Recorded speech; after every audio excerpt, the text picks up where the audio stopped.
আমরা অনেকেই পূজা তো করেই থাকি, কিন্তু আমরা একটা জিনিস আজও আমরা বুঝতে পারি যে কখন কি দিয়ে ভগবানকে পূজা করলে আমাদের মনের ইচ্ছা অতি শীঘ্রই পূর্ণ হবে। নমস্কার বন্ধুরা, ওম নমঃ শিবায়। আপনি কি অনেক দিন ধরে কোনো ভালো খবরের অপেক্ষায় আছেন? যেমন চাকরি হচ্ছে না, টাকা আটকে আছে, মামলা মোকদ্দমা ঝুলে আছে, বাড়িতে অশান্তি থামছেই না, তাহলে আজকের ভিডিওটি আপনার জন্যই। কারণ আজ আমি এমন একটি সহজ উপায় বলবো যা শাস্ত্রে বর্ণিত, সাধু সন্তদের পরীক্ষিত, আর বহু মানুষ তার ফলও পেয়েছে। মাত্র একটি জিনিস দিয়ে সোমবার শিব পূজা করলে 7 দিনের মধ্যে জীবনে শুভ পরিবর্তনের ইঙ্গিত পাওয়া যায়। তাই ভিডিওটি শেষ পর্যন্ত দেখবেন, মাঝখান থেকে ছেড়ে গেলে উপকার পাবে না। বন্ধুরা, সোমবার শব্দটি এসেছে সোম থেকে, আর সোম মানে চন্দ্র। চন্দ্র মন নিয়ন্ত্রণ করে।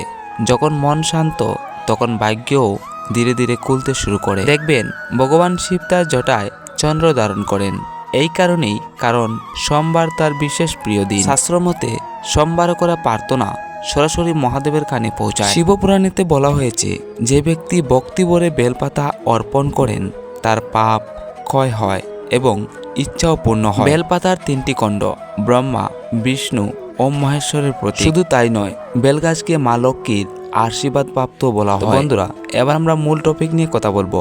আসলে সেই জিনিসটি কি, যে জিনিসটি দিয়ে পূজা করলে ভগবান আমাদের উপর কৃপা করে? প্রিয় ভক্তগণ, সেই জিনিসটি বিশেষ কোনো বড় কিছু নয়, সেটি হলো বেলপাতা। এবার কথা হলো, কেন বেলপাতা এত শক্তিশালী? কারণ এটি শিবের সবচেয়ে প্রিয় অর্পণ। তাই মহাদেবের পূজায় দামি কিছু লাগবে না, সোনা লাগবে না, বিশেষ যজ্ঞও লাগবে না, লাগবে শুধু একটি পরিষ্কার অক্ষত বেলপাতা। বন্ধুরা, এবার হলো পূজা করার নিয়ম। কিভাবে আপনি সোমবার দিনে পূজা করতে পারেন? সোমবার সূর্যোদয়ের পরে সকাল 6টা থেকে 9টার মধ্যে করলেই ভালো হবে। আপনি স্নান করে পরিষ্কার কাপড় পরুন, সম্ভব হলে উপবাস রাখুন, আর আপনি মহাদেবের পাশে গিয়ে শিবলিঙ্গতে জল ঢালুন এবং ওম নমঃ শিবায় জপ করুন। ওম নমঃ শিবায় 108 বার অথবা মহামৃত্যুঞ্জয় মন্ত্র 21 বার পড়তে পারেন। এবার কথা হলো বন্ধুরা, 7 দিনের ভিতরে কি ফল আসবে?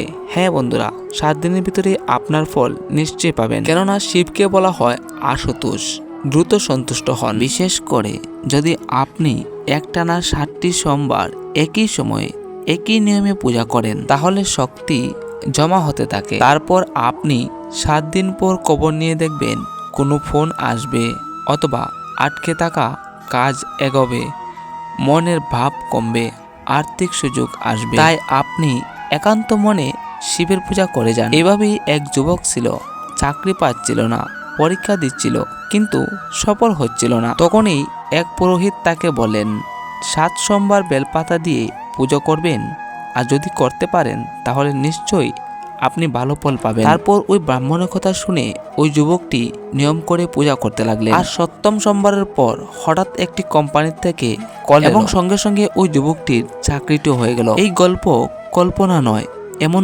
অভিজ্ঞতা বহু ভক্তের হয়েছে। বন্ধুরা, এবার যদি আপনার মনে অর্থ নিয়ে বিশেষ ঘাটাঘাটি থাকে, তাহলে বেলপাতার উপর হলুদ দিয়ে নিজের নাম লিখিয়ে অর্পণ করুন।